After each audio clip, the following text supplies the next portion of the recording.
All right, everybody. Just wanted to show you guys that basically the Pandora Platinum sometimes, needs to be troubleshooted. Now, we showed you how to change your board on another video, but this was wanted to kind of just go over some troubleshooting methods.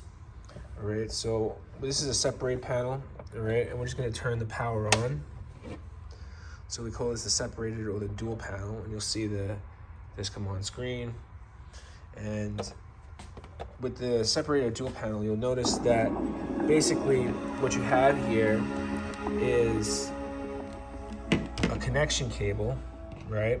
A pin out and then a pin out over here. Now, it's very important to understand that sometimes in shipping or rough use, you're going to have loose connections. And loose connections can come in anywhere. But the Pandora Box Platinum and the Platinum Pro have been designed very easily where you just take out the screws. There's like 2 screws up here on each side. And then on the secondary panel, 2 screws up here. And we've kind of pre-removed the screws just for ease of use. But when you open it, you'll see that there's a wiring harness, there's a controller board, and then there's the main board, okay? Sometimes with the games, if you have a list and you're trying to start the game, you don't understand why the games aren't working, and you're like, I'm trying to press the button and it's not loading anything. Sometimes what you have to do is you have to reseat the card. So you see that memory card right there, okay?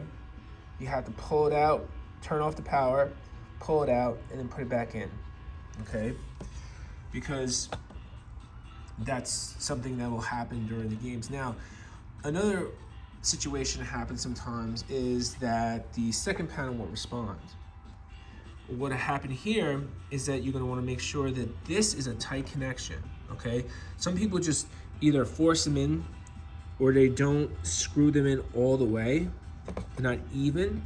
So you want to disconnect everything and you want to reconnect. And you want to screw it in as tight as you can, okay? You want to make sure it's a solid connection on both sides. If it's not a solid connection on both sides, this may not light up. Sometimes what'll happen, and what I'll do is I'll exemplify it real quickly.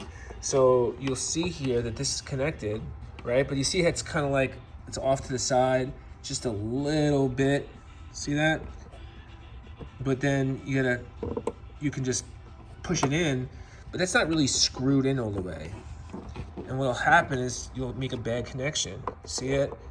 So now you want to make a nice solid connection. You want to screw it all the way in, okay? You don't want to put too much pressure on the end because there is a board here. So there's a controller board. You see that? So that board, you could put pressure on it a little bit, but you don't want to, yank it. You don't want to be too aggressive with it. So we're going to show you how to test to make sure it's an actual controller or board problem. So there's a service button back here. And once you press that, you'll get this menu. And what you want to do is you want to put the input IO test. All right. You press A, and you'll see this just corresponds with up, down. If you press left, right, it'll show you that the buttons are correctly working. So A, B, C, D, E, F, coin, start, there you go. Player 2, up, down, left, right, A, B, C, D, E, F, all right? Pause here is stop, start.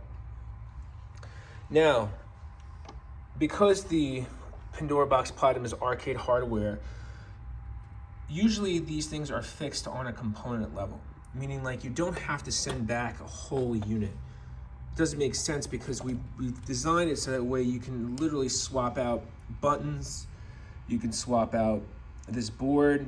For instance, in another video we showed how to upgrade from a standard Platinum to a Pro board. This happens to be the Pro board.